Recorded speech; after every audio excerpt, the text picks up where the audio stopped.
Saya melihat masalah yang berat sekali yang sedang dihadapi oleh keluarga-keluarga di Amerika adalah gereja terancam menjadi museum. Gereja akan ditinggalkan anak-anak muda. Kalau gereja tidak melihat fakta kebenaran ini dan melihat firman Tuhan, kita harus menghadapi masalah ini dan tidak bisa membiarkan masalah ini. Itu firman Tuhan yang akan saya sampaikan, akan berfokus kepada masalah ini. Tentu ya, saya percaya bahwa Tuhan pasti akan menolong dan Tuhan tidak akan pernah terlambat menolong keluarga-keluarga di Amerika. Saya berdoa biarlah keluarga-keluarga saudara juga boleh dipulihkan oleh Tuhan setelah kita mendengarkan firman Tuhan pada pagi hari ini. Ya, firman Tuhan berkata, jadilah pengikutku sama seperti aku juga menjadi pengikut Kristus. Dalam terjemahan bahasa Inggris, dalam versi yang lain dikatakan jadi imitator. Rasul Paulus berkata demikian kepada jemaat di Korintus, tirulah saya, ikutilah saya ya. Sama seperti saya juga sudah mengikuti Kristus. Ini adalah suatu sikap transparan dari Rasul Paulus, bahwa dia harus bertanggung jawab sebagai seorang pemimpin rohani untuk memberikan teladan bagi semua orang yang dia pimpin. Saya mau katakan kepada para orang tua yang ada di tempat ini, kita tidak bisa melepaskan anak kita dan meminta supaya pendeta yang mengubahkan, supaya gereja mengubahkan anak kita. Tidak bisa, tidak cukup. Kita harus bertanggung jawab sebagai pemimpin, sebagai orang tua, untuk menjadi teladan bagi anak-anak kita. Dan kita berani berkata kepada anak-anak kita, ikutilah orang tuamu, dedimu, mamamu, yang begitu taat dan setia kepada Tuhan. Walaupun ada masalah tetapi tetap setia. Walaupun ada kekurangan tetap setia kepada Tuhan. Bahwa walaupun dulu mungkin saudara adalah seorang monster yang suka marah, suka berkelakuan yang tidak baik, bahkan mungkin kepada keluarga saudara sendiri. Tetapi anak-anakmu harus melihat bahwa Tuhan mengubahkan engkau.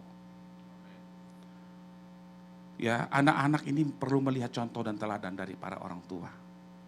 Bagaimana hidup sebagai anak Tuhan yang sebenarnya. Ada banyak anak-anak Tuhan hidup dalam kepalsuan. Pura-pura bahagia, pura-pura baik, pura-pura rohani, dan seterusnya. Dan ini adalah hal yang tidak baik tentunya Bapak Ibu ya.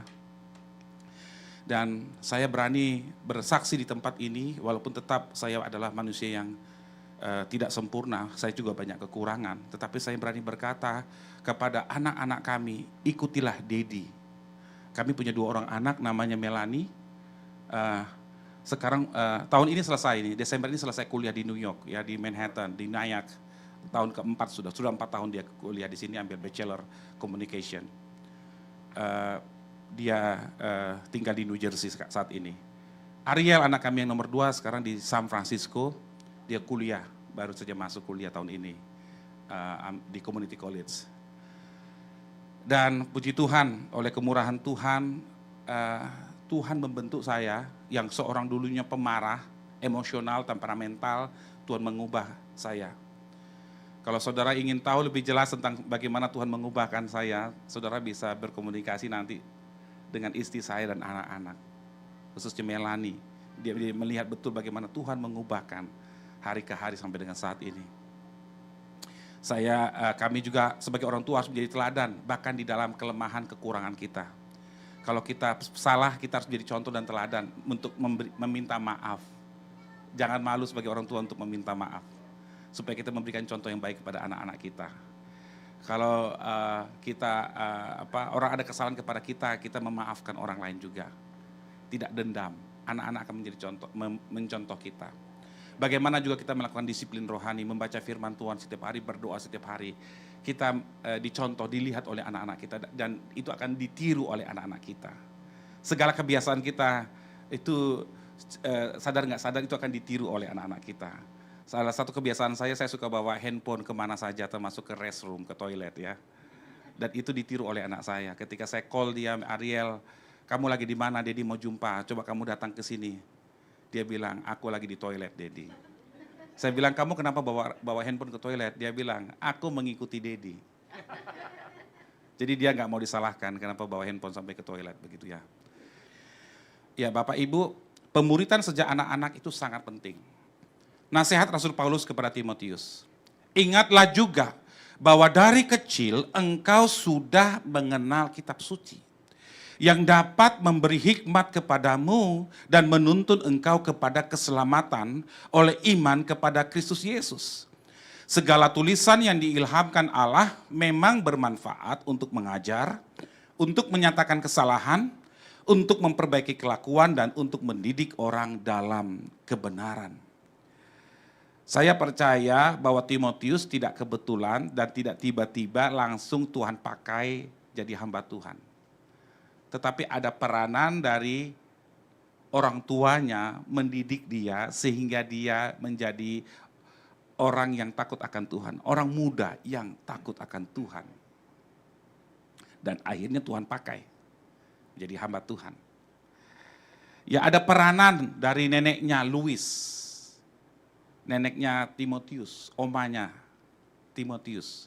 Dia mengajar Eunike dan Eunike mamanya Timotius kemudian mengajar Timotius. Jadi ini turun dari oma ke mama kepada anak.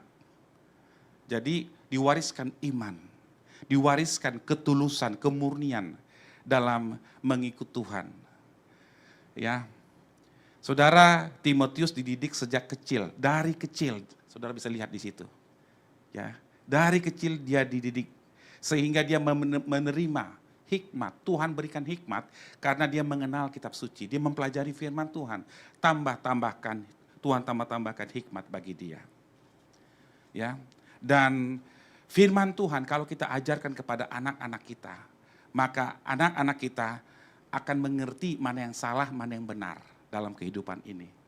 Mana yang baik, mana yang tidak baik, mana yang kudus dan mana yang tidak kudus, mana yang berkenan kepada Tuhan dan mana yang tidak berkenan. Kita perlu mendidik anak-anak kita dalam firman Tuhan setiap hari. Kita perlu mendidik mereka dalam setiap percakapan kita. Kita perlu mendidik mereka dalam setiap kesempatan yang ada.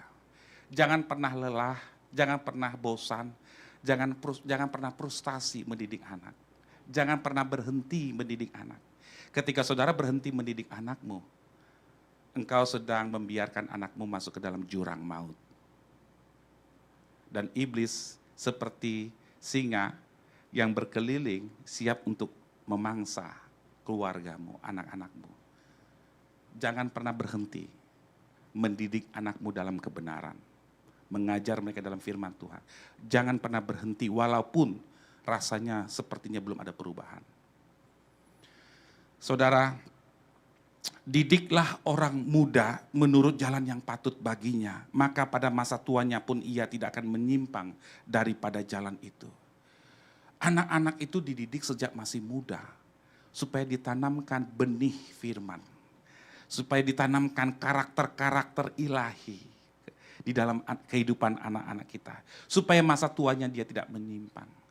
Kenapa ada banyak orang dewasa, bahkan orang-orang yang sudah berkeluarga, bahkan punya anak, bahkan mungkin punya cucu, tetapi hidupnya menyimpang dari jalan Tuhan. Kenapa? Ada orang Kristen yang demikian. Kenapa? Karena mereka tidak dididik dengan baik ketika masih muda. Saudara, tanaman itu ada dua jenis tanaman. Ada tanaman liar, ada tanaman yang betul-betul dirawat. Ya kan? Tanaman yang dirawat itu disiram, ya kan? Dikasih pupuk, begitu, dirawat. Tapi tanaman liar, ya seperti di hutan sana. Pertanyaan saya, anak kita seperti tanaman liar atau seperti tanaman yang terawat dengan baik? Ada banyak anak-anak bertumbuh seperti tanaman liar. Dikasih makan, dikasih minum, hidup tetapi liar. Pengetahuannya, paradigmanya begitu liar, pendapatnya, keyakinannya begitu liar. Mereka tidak dididik dalam kebenaran. Kenapa? Karena orang tua yang lalai. Kita tidak boleh lalai. Amin Bapak Ibu. Ada sebuah survei, ya. Sebuah survei di 5 benua, 26 negara. Ya, ada 71 pertanyaan ditanyakan kepada anak-anak muda umur 13 sampai 17 tahun. Survei dilakukan oleh Barna tahun 2021. Dan saudara akan melihat sebentar sebagian dari hasil survei tersebut. Yang saya minta, saya berharap kiranya ini bisa membuka mata kita. Ya, ketika ditanyakan, kita lihat itu ada tabel, ada warna-warna ya. Warna ungu saja yang dilihat, warna ungu. Ungu itu warna survei yang diberikan kepada anak-anak muda Kristen. Anak-anak muda yang Kristen. Ya, ketika ditanyakan apakah kamu percaya bahwa Yesus itu mati, dia hidup dan dia memang mati disalibkan. Dari semua anak pemuda Kristen yang disurvei, hanya 61% yang percaya memang Yesus benar-benar mati disalibkan. Tidak 100%, hanya 61% anak pemuda Kristen yang percaya Yesus memang mati disalibkan. Hanya 61%. Kemudian masuk pertanyaan kedua, apakah kamu percaya bahwa Yesus bangkit dari kematian? Benar-benar bangkit dari kematian seperti apa kata firman Tuhan. Ternyata turun lagi saudara.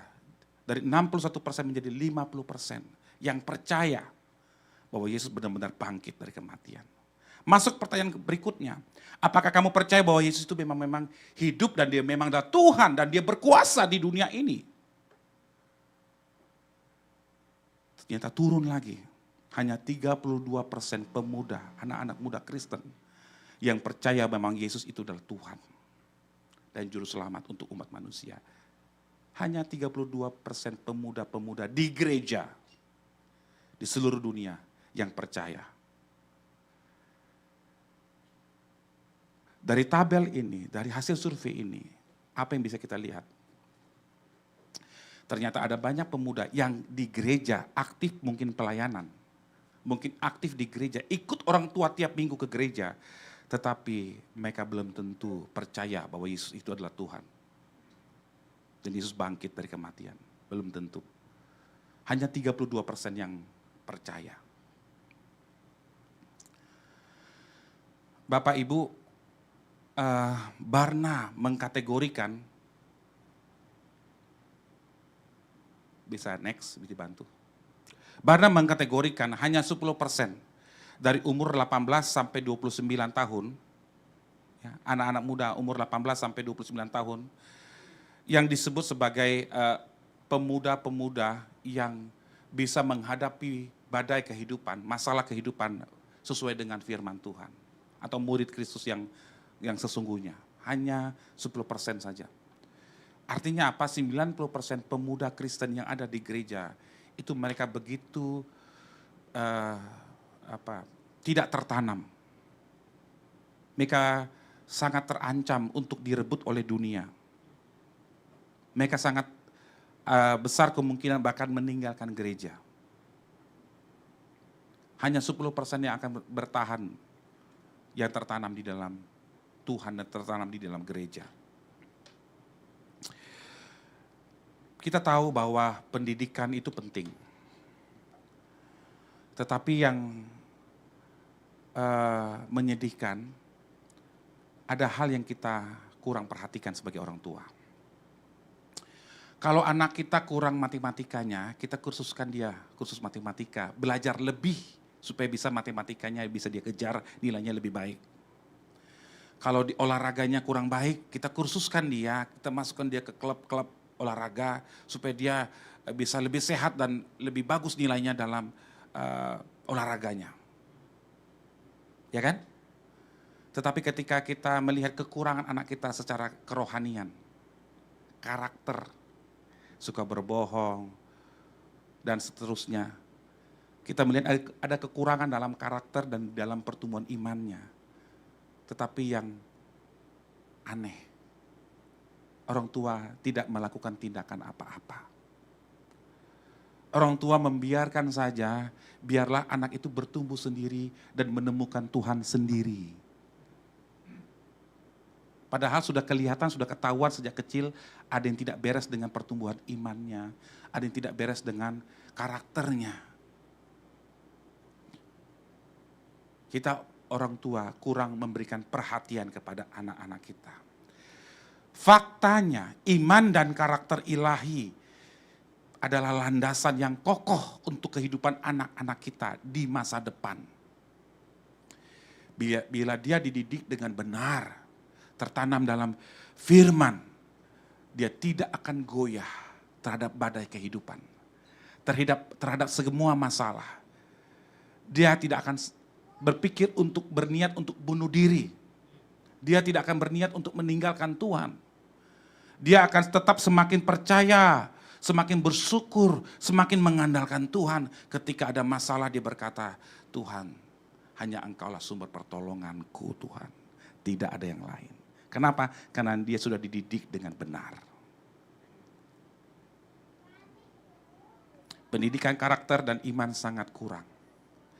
Ada 4 hal yang lain yang sedang terjadi saat ini saya lihat di Amerika. Apa itu? Pertama,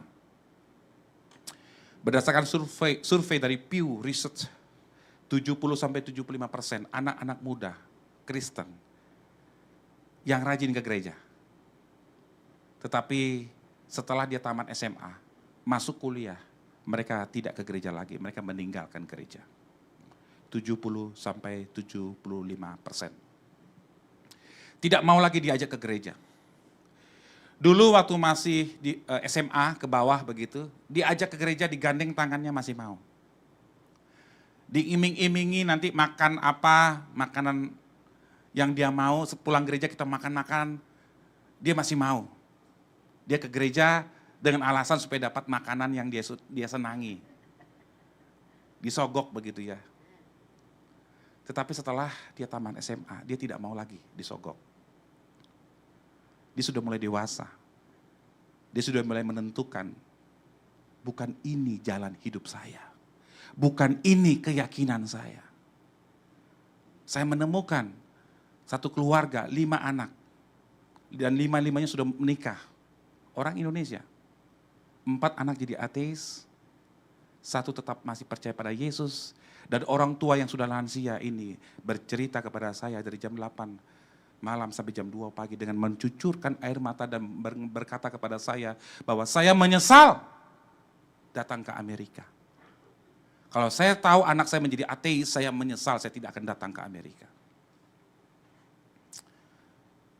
Anak-anak itu perlu diajar firman supaya mereka memiliki pengalaman pribadi dengan Tuhan. Bagaimana Tuhan itu menolong dia. Bagaimana Tuhan itu hidup dalam setiap kehidupan dia, masalahnya dia. Jadi tidak cukup hanya sekedar dia dengar firman, tapi bagaimana firman itu menjadi keyakinan. Jadi belief, jadi keyakinan, kepercayaan dia yang dia akan pegang seumur hidupnya. Jadi ini PR untuk kita semua. Amin Bapak Ibu. PR untuk kita ketahui dan untuk kita kerjakan ke depan ya. Yang kedua, next. Saya tahu ya, saya keliling Amerika, semua orang di Amerika sibuk. Saking sibuknya tidak ada waktu untuk seperti di Indonesia untuk komsel begitu ya. Adanya cuma hari Minggu saja ke gereja. Begitu sibuk laundry ya, laundry itu mungkin udah segunung mungkin ya, seminggu sekali ya laundry satu rumah ya. Harus lipat-lipat lagi, kadang ada yang sempat lipat, ada yang nggak dilipat, lempar saja. Saya lihat beberapa rumah saya datangin, itu dia laundry, selesai laundry dia lempar saja pakaian, nggak ada yang dilipat. Saudara, kehidupan memang keras di Amerika. Kita perlu bayar bill, bayar tagihan, bayar segala macam, iya. Ya betul, semua penting. Tetapi mana yang lebih penting dari semua itu dibandingkan dengan anak kita? Uang memang penting, pekerjaan penting, semua penting. Tetapi mana yang paling penting? Saudara, pekerjaan itu bisa kita ganti. Bisa kita ganti kerjaan gampang. Yang lain-lain semua bisa diganti, keluarga tidak bisa diganti. Amin. Kita harus memprioritaskan untuk mendidik keluarga kita. Supaya Tuhan hadir dalam rumah tangga kita. Kita tidak boleh lagi mengabaikan ini. Ya, nggak boleh. Ya, saya sebagai hamba Tuhan menyampaikan pesan Tuhan. Tidak boleh lagi mengabaikan ini. Stop sudah, berhenti. Kata orang Papua, stop sudah. Berhentilah. Berdiam diri di hadapan Tuhan. Dengarkan suara Tuhan. Perhatikan keluargamu. Next. Saudara, ada banyak orang tua juga ingin supaya anaknya menjadi baik. Supaya anaknya itu memiliki iman, memiliki karakter yang baik. Orang tuanya itu memiliki keinginan, saudara. Tetapi mereka tidak tahu atau belum tahu bagaimana caranya. Jadi itu sebabnya sebagai orang tua, saudara harus merendahkan diri untuk belajar. Belajar firman. Bagaimana saudara bisa mendidik anak saudara dengan kebenaran firman, kalau saudara sendiri belum mengerti firman Tuhan? Bagaimana saudara mendidik anak saudara supaya disiplin dalam saat teduh, membaca firman, berdoa dan menyembah Tuhan setiap hari, kalau saudara sendiri belum pernah melakukannya secara disiplin? Apa yang mau ditiru dari diri saudara? Apa yang mau ditiru oleh anak-anak saudara? Sadar tidak sadar, anak akan meniru yang baik ataupun yang tidak baik dari orang tua mereka. Orang tua bicara kasar, anak akan bicara kasar. Orang tua suka menggosip, anak-anak akan suka menggosip. Orang tua suka bersih-bersih, anak akan ikut bersih-bersih. Orang tua suka menyanyi, anak akan ikut menyanyi, menyembah Tuhan.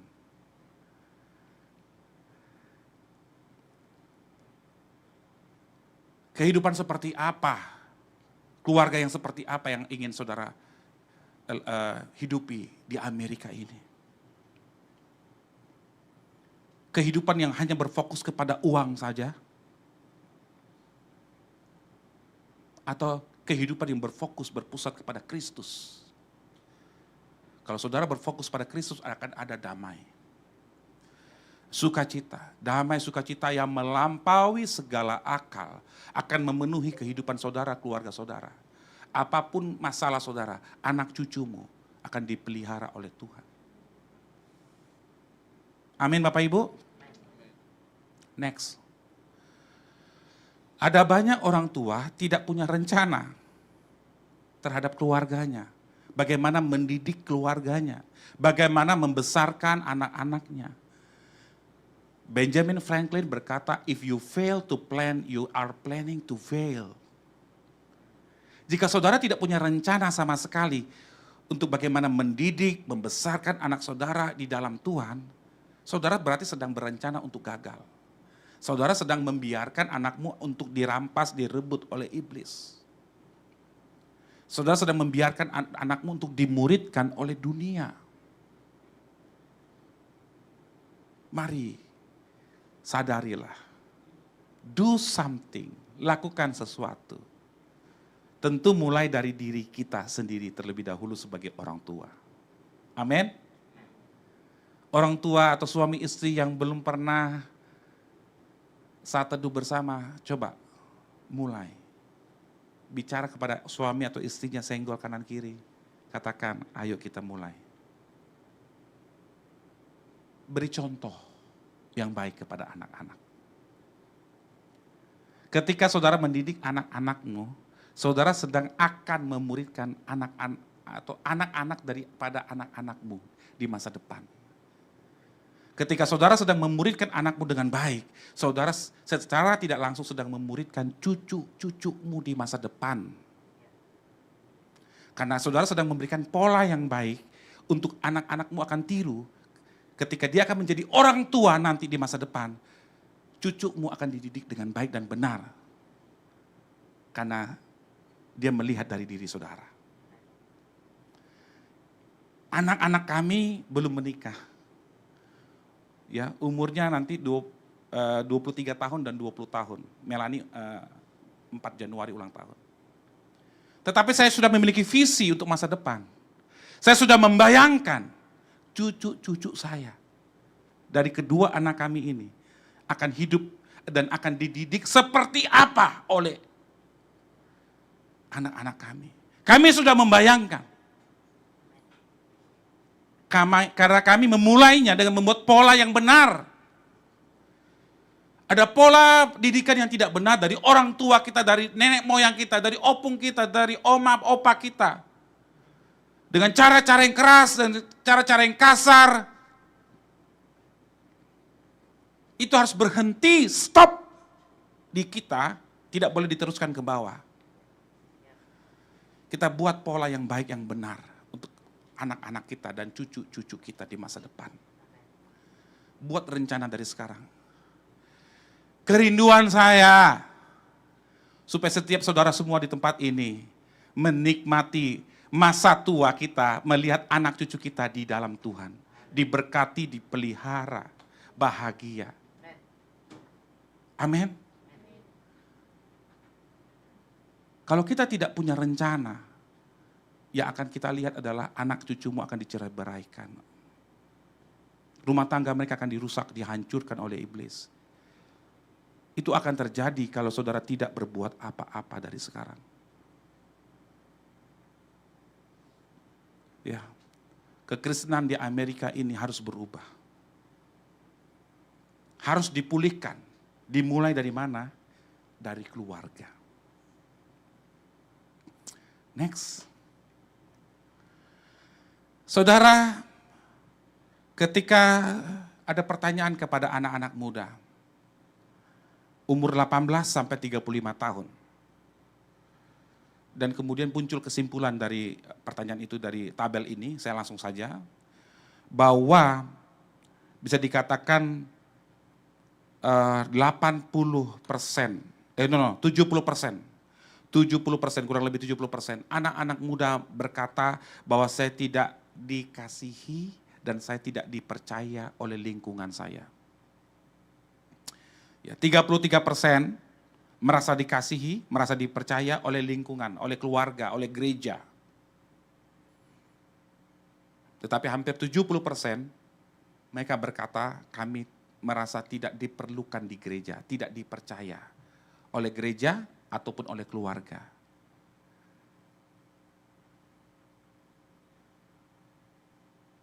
Saudara, ada banyak kejadian di gereja-gereja di Indonesia, gereja Indonesia di Amerika. Ada yang main drum, baru main drum, mainnya terlalu jago mungkin, tenaganya terlalu over.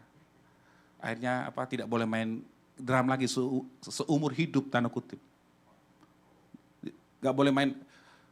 Ada orang di dalam gereja yang gak suka, akhirnya dia udah di blacklist, gak boleh main lagi di gereja. Kadang kita kurang toleran. Kita tuh terlalu terlalu menghakimi anak-anak muda. Mereka ingin berkreasi, gak cocok sama kita, lagunya, lagu apa sih? Gak enak lagunya. Kita ganti dia, jangan dia lagi. Dia gak boleh mimpin pujian. Ya ampun. Kita ingin lagunya sesuai selera kita. Lagu Indonesia. Lagu-lagu zaman dulu. Begitu dengar musik, aduh lagu apa sih, gak cocok, gak enak, aduh gak enak. Gerah, saudara. Saudara, kita harus mempercayai anak-anak kita. Amin? Beri mereka kesempatan untuk maju di dalam gereja ini. Untuk terlibat. Di rumah juga, kasih mereka kepercayaan. Next. Masalah utama untuk melayani anak muda di Amerika sekarang, di Amerika ini khususnya. Masalah utama adalah masalah mental health. Inilah masalah yang sedang dihadapi oleh gereja-gereja di Amerika saat ini. Ada yang sadar, ada yang tidak sadar, ada yang sudah tahu, ada yang belum tahu. Sekarang saudara tahu. 49% anak-anak muda kita takut, gelisah, takut gagal, takut untuk masa depannya, kemudian mereka mengalami kesedihan, depresi, Dan mereka memisahkan diri dari pergaulan, nggak bergaul. Mainnya apa? Sama game aja terus, sama komputer terus. Nggak suka bergaul sama manusia, aneh. Ada sesuatu yang perlu kita perhatikan di sini. Ini arahnya kemana nih? Ini ada masalah mental health ini. Kenapa dia terisolasi? Kenapa dia nggak suka berkomunikasi dengan orang lain? Jangan saudara pikir ini masalah biasa. No, no, ini bukan masalah biasa. Manusia itu makhluk sosial. Jangan saudara pikir, oh Pak ini Amerika Pak, zaman udah modern Pak, jadi nggak perlu orang lain Pak. Yang penting dia ada di rumah main komputer nggak apa-apa Pak, sampai tengah malam juga, sampai pagi juga nggak apa-apa Pak. Ada sesuatu yang nggak beres di sini. Saya mau katakan, saudara harus perhatikan anak-anakmu.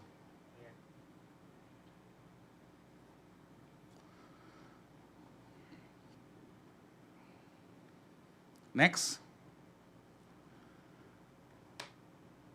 Yang lebih menyedihkan lagi, 82% anak-anak muda berkata bahwa kepemimpinan di gereja kurang mengakomodir mereka atau tidak sesuai, cara memimpinnya itu tidak sesuai dengan atau tidak cocok untuk anak-anak muda.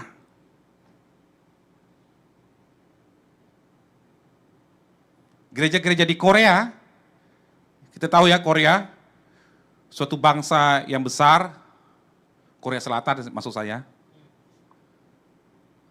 mereka bisa berdoa jam 5 pagi, bisa puluhan ribu orang. Tetapi sekarang apa yang sedang terjadi? Anak-anak mudanya lebih memilih K-pop, musik K-pop dibandingkan ke gereja, dibandingkan berdoa. Tapi orang tuanya, oma-opanya, nenek opungnya tetap berdoa di gereja, begitu. Tetap ke gereja, rajin. Tapi anak mudanya sudah tidak lagi. Gereja akan menjadi museum kalau anak muda tidak mau ke gereja. Dan ini sudah terjadi di Eropa. Gereja dijual, gereja dijual, gereja dijual. Gereja yang besar, yang luar biasa dulu di Eropa mengirim misionaris ke seluruh dunia, sampai ke tanah leluhur saya, ke tanah Batak. Tapi bangsa itu, negara itu, gereja itu, sepi sekarang. Kenapa? Karena pemuritan tidak terjadi dalam rumah-rumah. Dalam keluarga-keluarga tidak ada pemuritan. Gereja terjebak kepada ke gereja sekedar feeling good, merasa, aduh, saya sudah merasakan hadirat Tuhan, saya sudah menyembah Tuhan di gereja, terus pulang dengan bahagia.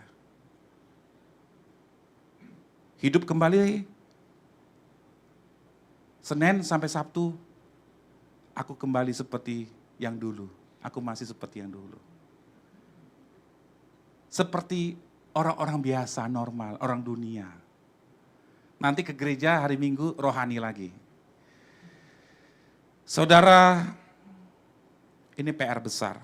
Bagaimana kita bisa menjangkau anak-anak muda dan fit cocok dengan dunia mereka masa kini. Gereja harus mencari solusi dan jawaban. Kita harus menurunkan standar kita, selera kita dan mengikuti mereka, mencari titik temu. Baik itu di musik, bahkan mungkin cara melayani. Dan saya mengusulkan juga supaya gereja mulai memikirkan ke gereja-gereja Indonesia buat English service untuk anak-anak muda. Ini kebutuhan mereka. Next.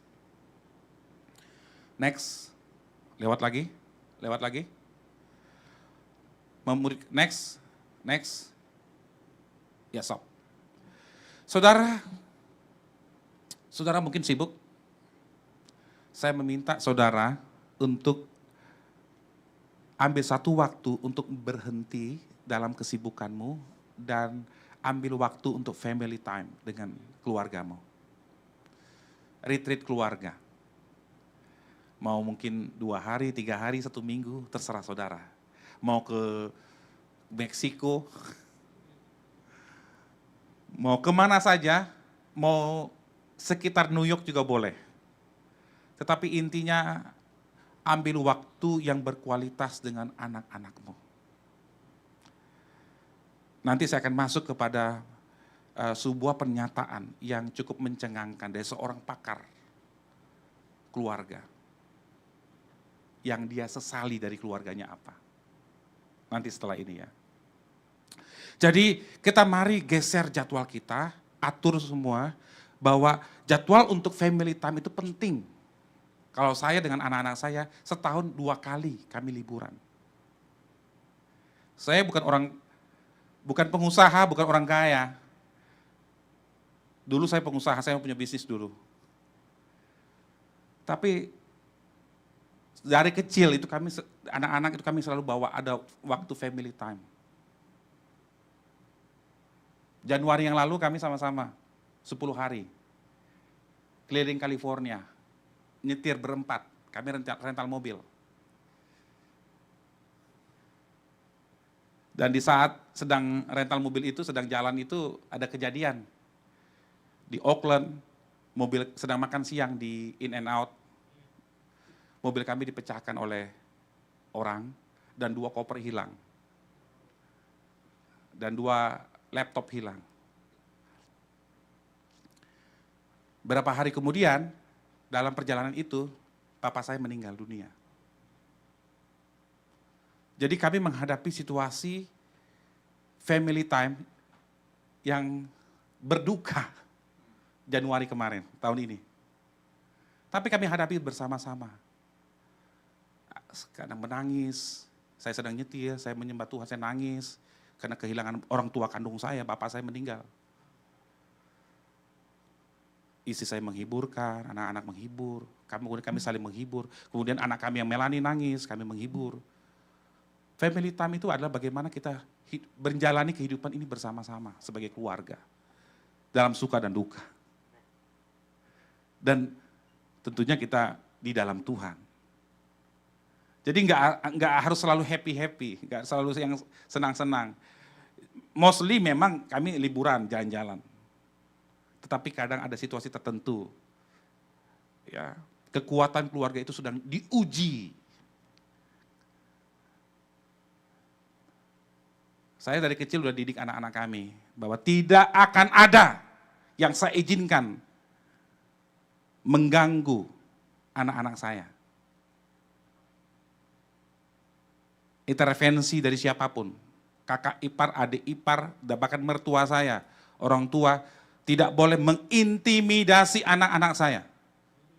Saya adalah orang paling depan pasang badan buat mereka. Siapapun menyakiti hati anak saya harus berhadapan dengan saya. Siapapun yang menyerang istri saya berhadapan dengan saya. Termasuk orang tua saya sekalipun.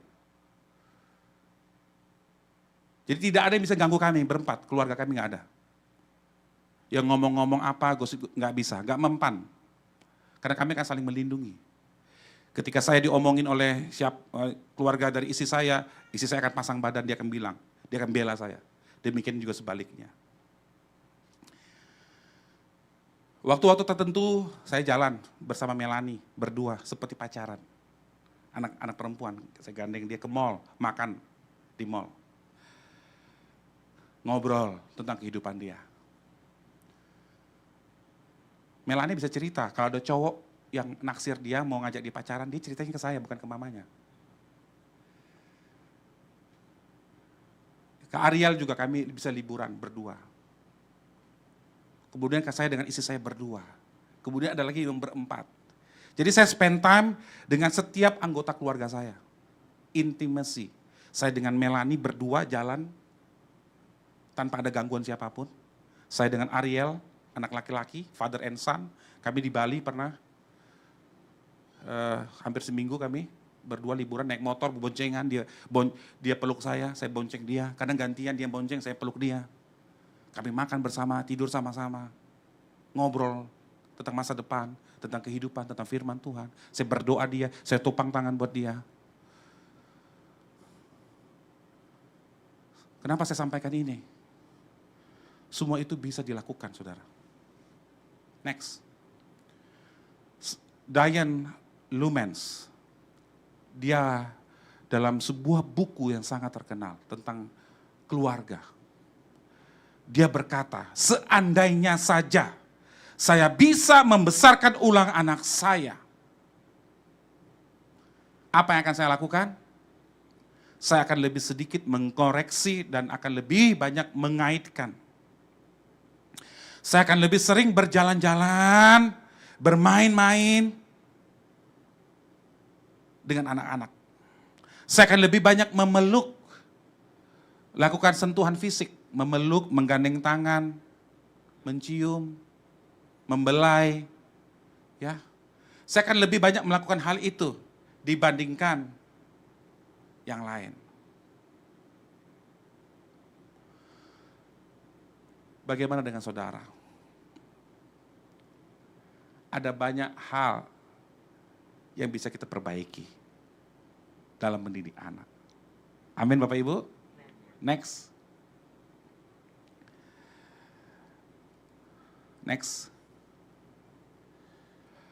Saudara, sebuah pepatah di Afrika berkata, it takes a village to raise a child. Untuk mendidik anak itu tidak cukup hanya orang tua, tapi memerlukan orang-orang satu kampung berperan. Orang-orang yang berhubungan dengan dia, di sekolah, di gereja, masyarakat, semua orang yang bertemu dengan dia itu berperan untuk mendidik, supaya anak itu bisa besar dengan baik. Ada banyak keluarga di Amerika ini yang fatherless atau motherless, single parents.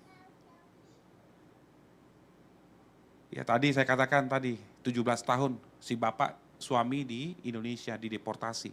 Istri membesarkan anak sendirian tanpa suami. Berarti apa? Tidak ada figur bapak dalam keluarga ini. Apakah ibu bisa ambil peranan dua-duanya? Enggak bisa.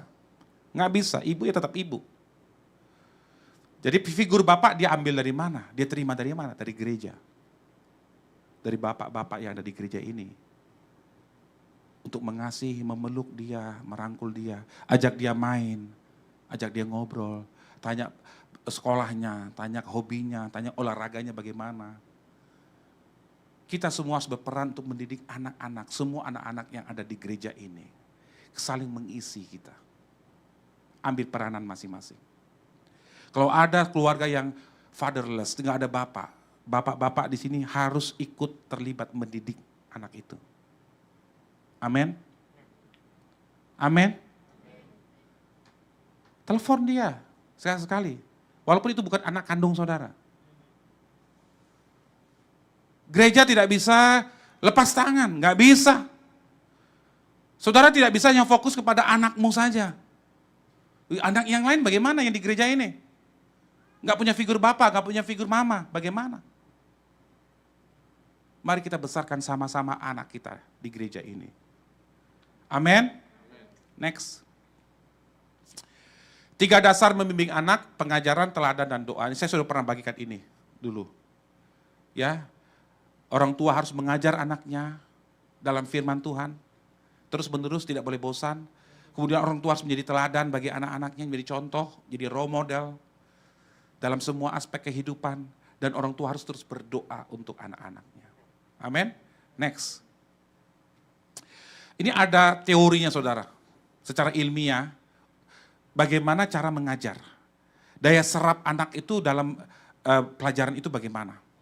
Ternyata kalau anak itu hanya membaca, hanya 10% yang dia serap. Pelajaran yang diserap itu hanya 10%. Tapi kalau dia masuk unsur-unsur yang lain, udah mulai mendengar, jadi 20%. Udah masuk unsur yang lain, melihat 30%. Ya, lihat dan mendengar 50%. Mengatakan 70%, mengatakan dan melakukan 90%. Saudara lihat di sebelah paling kanan ada tabel bentuk segitiga, verbal, visual, dan berbuat.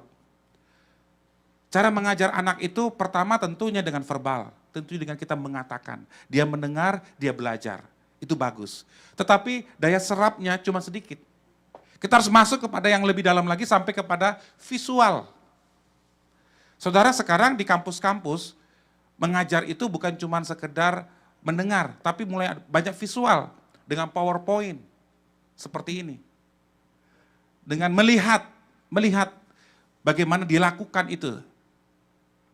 Ya, visual. Mereka melihat dengan matanya. Bukan cuma telinga yang dia pakai untuk belajar, tapi juga mata dia pakai untuk belajar. Kemudian sampai pada level berbuat, mengatakan dan melakukan firman. Kalau saudara ingin mendidik anak saudara, supaya lebih dalam lagi, masuklah sampai ke dalam level itu, berbuat, mengatakan dan melakukan firman. Mereka membaca firman, mengucapkan dengan mulutnya sendiri. Iman timbul dari pendengaran, pendengaran akan firman Kristus. Dia harus mengatakan dengan mulutnya dan kemudian dia melakukan firman itu. Nah, teori ini saudara cocok sekali dengan firman Tuhan. Dasar firman Tuhan ini cocok sekali. Ada dasar Alkitabiahnya. Saya ambil ya saudara ya, next.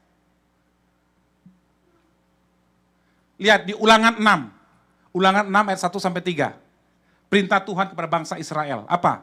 Inilah perintah yakni ketetapan dan peraturan yang aku ajarkan kepadamu atas perintah Tuhan Allahmu untuk dilakukan di negeri kemana kamu pergi untuk mendudukinya. Supaya seumur hidupmu, engkau dan anak cucumu takut akan Tuhan Allahmu dan berpegang pada segala ketetapan dan perintahnya yang kusampaikan kepadamu dan supaya lanjut umurmu. Maka dengarlah hai orang Israel, lakukanlah itu dengan setia supaya baik keadaanmu.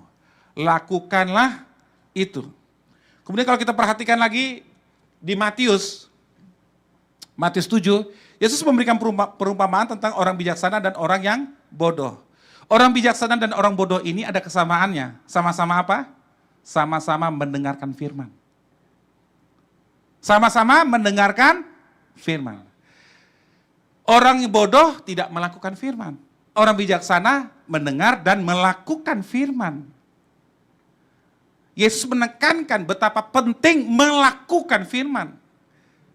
Jadi perintah itu sudah dimulai sejak kepada bangsa Israel, supaya mereka pergi kemanapun mereka pergi, supaya anak cucunya seumur hidupnya berpegang kepada segala firman Tuhan dan melakukan firman Tuhan. Kemudian Yesus mengingatkan kembali, supaya menjadi orang bijaksana. Dengar firman dan lakukan. Kalau kita dengar firman dan lakukan firman, apa yang akan terjadi? Kita akan menghidupi firman, kita akan punya pondasi yang kuat ketika ada badai kehidupan, ketika ada masalah. Apapun yang terjadi. Saudara, rumah yang berdiri di atas batu, kokoh, ada masalah, ada badai, ada segala macam, rumah itu tetap berdiri tegak. Iya kan? Orang Kristen yang mendengar firman Tuhan dan melakukan seperti itu. Ketika ada masalah menghantam, badai menghantam, silih berganti masalah kehidupan.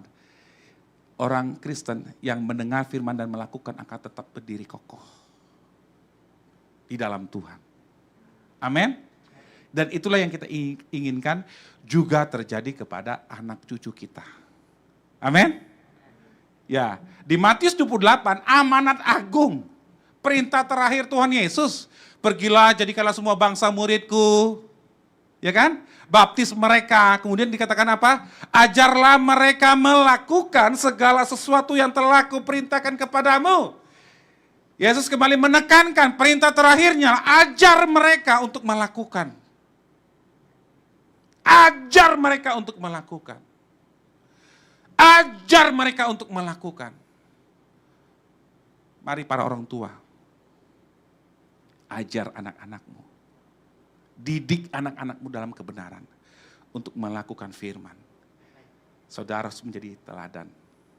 Amin. Next. Terakhir.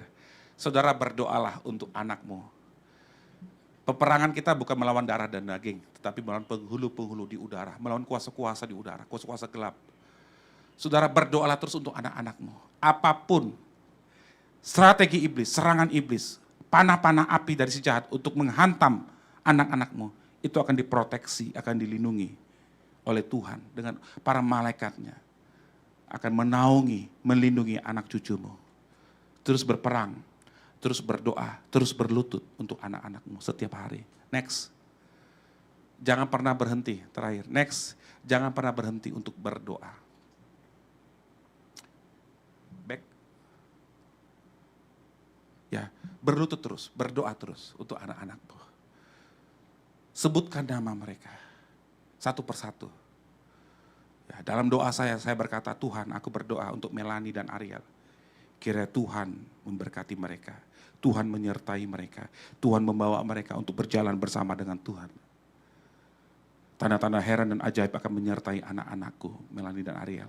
Mereka akan menjadi berkat, mereka akan menjadi saksi Kristus bagi bangsa-bangsa.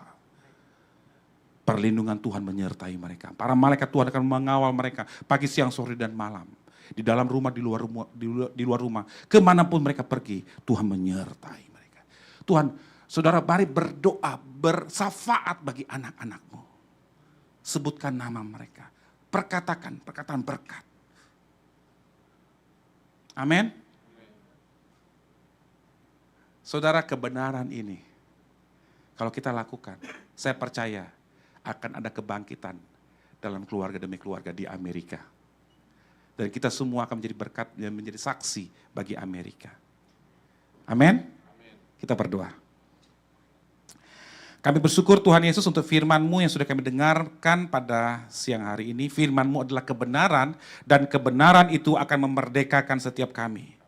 Kami percaya Tuhan, kemerdekaan akan terjadi, kebangkitan akan terjadi dalam keluarga demi keluarga di tempat ini. Pemulihan sedang terjadi. Orang-orang tua akan menjadi saksi Kristus, akan menjadi contoh, akan menjadi teladan. Mereka akan mengajar anak-anak mereka dalam kebenaran, dalam firman Tuhan, untuk supaya anak-anak memiliki iman dan memiliki karakter ilahi. Aku perkatakan di dalam nama Yesus Tuhan, terjadilah perubahan di tempat ini.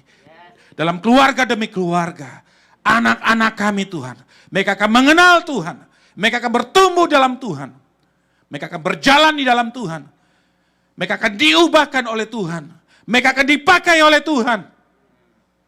Tuhan akan menyertai mereka di setiap langkah hidup mereka. Kemanapun mereka pergi, Tuhan bersama dengan mereka. Tuhan menjaga mereka, Tuhan melindungi mereka, dan mereka akan menjadi berkat bagi bangsa-bangsa. Di dalam nama Yesus, semuanya ini akan terjadi. Haleluya. Amin. Saya kembalikan.